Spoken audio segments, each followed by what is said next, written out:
Welcome back, lovely audience. It's Seth back with another Gem Hunter. That's right. It is gem hunting season, and I've got one that you do not want to miss. It is launching in the next couple of hours. Don't go anywhere.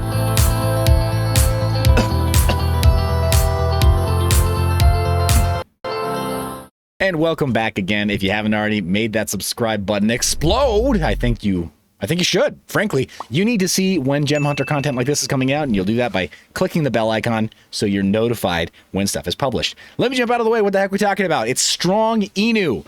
Strong Inu is part of the dog MemeCoin family. And you can see the sort of graphic novel design of all these panels back there. The big dogs are chasing Strong Inu. This Strong Inu kind of getting powered up. He might do a Kamehameha over here, like, whoa, he's powering up. Giant fireball, boom! He's going to hit them all, right? All the big dogs. He's going to hit them really hard. That said, guys, these are memes, and I'm totally playing into it. These are memes, and if you are not a risk-heavy person, if you're not a person with really high-risk appetite, then this might not be for you, and that's totally okay. That said, none of what we're talking about on this episode or any of the Gem Hunter series are meant to be legal, financial, or business advice. Certainly not investing advice. You are the one who needs to do your own research and be absolutely certain that you understand risks before you take them, so you know you are taking risks.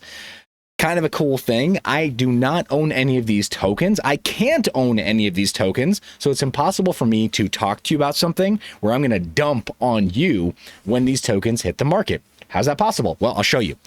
First off, they've got a little tutorial on how to use MetaMask and to claim or to go and trade over on Uniswap if you need that information. You can see that on their website, stronginu.com. Very, very top of the list there. And they even go through the steps here as well, so you have a bit of a refresher. Pretty awesome to see that. Tokenomics are that there are 1 billion coins or 1 billion tokens in supply. 0 contract address listed publicly right now, because it has yet to launch. Guys, I mentioned it before. If you're interested, take a look at the links down in the description of this video so that you can go do your own due diligence. That said, if you want to watch me go through some of this stuff, well, you're in the right place, obviously. We'll go through everything right now. Current price, not applicable. Market cap, liquidity, holders, all not applicable. But there is a smart contract audit right here, and it was done by Solidity Finance, and we've got the audit open right here on their webpage. This is the audit report. It tells us everything about it, minus the smart contract address, because this was tested or audited by them before it was live on Ethereum, before it was placed live on Ethereum. And they give us a few heads up here, right? They tell us the full functionality of the thing. They say Strong Inu is ERC20 compliant. All standard functionality is present. Initial supply of 1 billion CNU is the ticker symbol, is minted to the owner upon deployment. No minting or burn functions are present beyond the deployment, though the circulating supply can be reduced by sending tokens to the 0x dead address if desired. So there is a black hole address that is indicated there as being correct for burning. Now, this is truncated, so we don't know exactly what's going on there. If you recall in our live stream, we created a vanity address on the Ethereum network. We made our own 0x dead address, but it is not like the black hole addresses that we see for other projects. Those would require years upon years upon years and supercomputers worth of power to be able to create. We didn't do that. We were able to do like 4 letters, 0x dead, and that was it. So I'd love to see the full address there, just so I understand it a little bit better. There's a marketing fee, liquidity fee, buyback fee, and a dev fee taken on buys and sells. So the intent is to get people into this coin, this token, and to get them to hold it for the long term, as long as they are willing to hold it. It's an entire ecosystem, and it's meant to be growing in functionality. So I think they intend to give more incentive for that holding action over time. But I'm not done. Let me clear my throat. Take a little sip of my medicine-y perp drink. It's actually not what it is, but it is a little bit of cough medicine. And let's jump back in, guys. This is so important. I could not wait to bring this to you. It's urgent. So 1% development fee on buying, 2% liquidity fee on selling, or on not buying, 4% marketing on buying. And on the sell side, 2% development, 2% liquidity, and then 5% marketing. You are punished for selling. Now, I want to say punished, but the tokenomics are such that you have incentive not to sell. That's the whole idea. Many coins and many tokens and ecosystems are trying to do this. So I get it. They're open about it. They're very straightforward about it. The audit goes on to tell us more about it. It says there's a regular transfer limit that is enabled upon deployment. While the regular transfer limit is enabled, users may trade while trading is not enabled if they're on the fees whitelist. A transaction may not exceed a gas limit or the gas limit of 561 GUI if it is enabled. If transfer delay is enabled and the transaction is not a buy or sell, users may only trade once per block. So it's kind of rate limited in the amount you can trade. And then during transfers, if the contract's balance has met a threshold, the transfer is not a purchase. Swapping functionality is enabled and neither the sender or receiver is excluded from fees. A swap back will be performed. So it is rate limited in terms of the number of transactions and the types of transactions that can be done. The full thing is here, guys. The full audit is here. I want you to go all the way through it, but let's go over this really fast. The team has limited the buyback amount to 2 ETH to disincentivize flash loan attacks. Pretty cool, right? Flash loan attacks have been an attack vector in the past that have created flash crashes, right? And other kinds of instability issues that allow for bad actors or, shadowy supercoders to come in and sop up liquidity or dump on the market. Not present here. Let me clear my throat. The owner may force a swap back at any time. The owner may update the dev and marketing wallet at any time. The owner may add and remove additional Uniswap pairs at any time. The owner may exclude any address from fees and the max transaction limit at any time.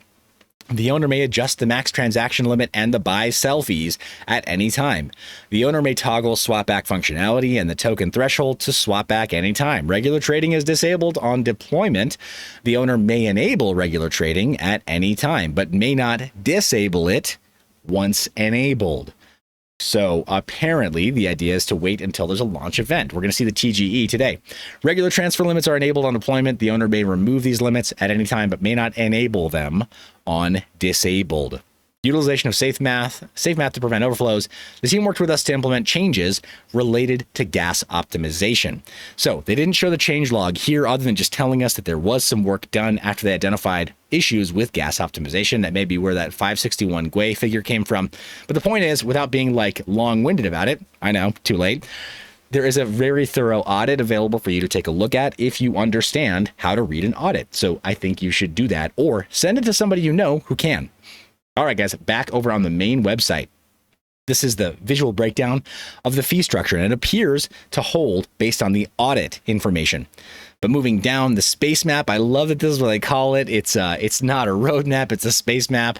They're currently in the middle of hype marketing, seeing strong Inu go to space, seeing a CoinGecko listing, celebrity onboarding. So we'll see which celebrities come on board with this. Coin market cap listing, custom logo, heavy Chinese market expansion, because we need to capture the Asian markets if we want cryptocurrencies to survive and do well.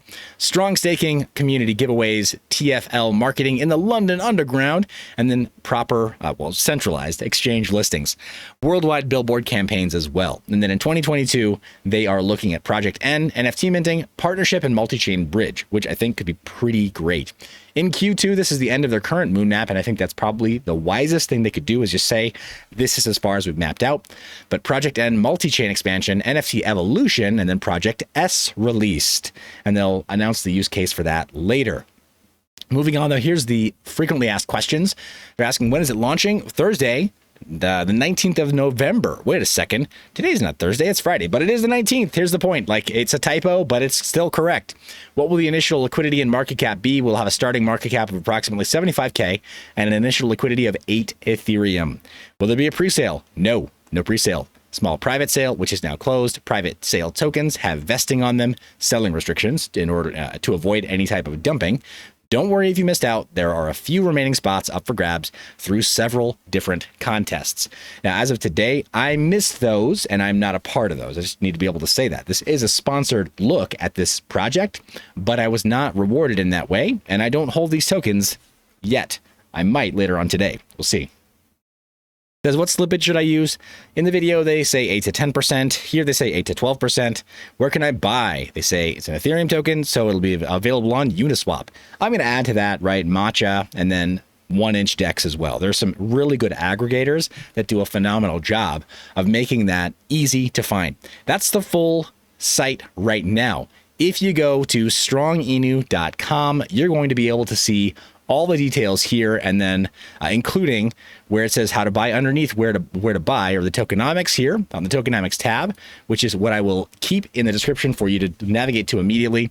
You'll see the supply, but you'll also see the contract address, and you'll be able to see the token tracker over on Etherscan just by clicking through, as well as Dex tools for a quick overview of how the price is performing as of the time that you check into it. All right, guys. What questions do you think I should ask of a project like this? What else do you want to know? There is a great Telegram community. There is a growing Twitter community, and they're also on Instagram. Links to all those are in the description of this video as well. But when the white paper drops, I'll add that. It's not here right now. Tell me in the comments section, are you bullish on Strong Inu? Have you already done your due diligence? Why haven't you done your due diligence? And what kinds of questions do you want me to ask from tokens like this that are just about to launch? I think it was really cool that they opened up their smart contract audit, even though it hasn't launched yet. And I'm especially happy that they reached out to me to be able to tell you before it launches. I think that's an extremely good sign that they're serious about making this a fair launch and trying to get people on board. All right, guys, that's all I got for you in this one. We're going to have another Gem Hunter very, very soon.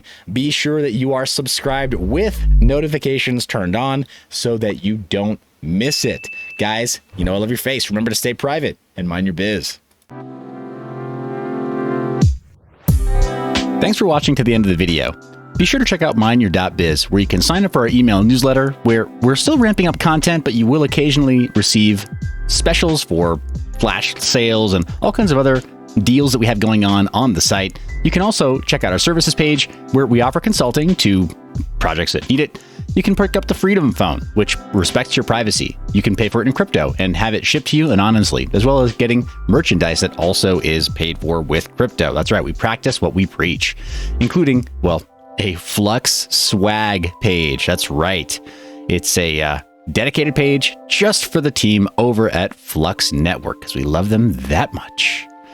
Thanks for watching to the end. Thanks for being subscribed. You know I love your face. Be sure to stay private and mind your biz.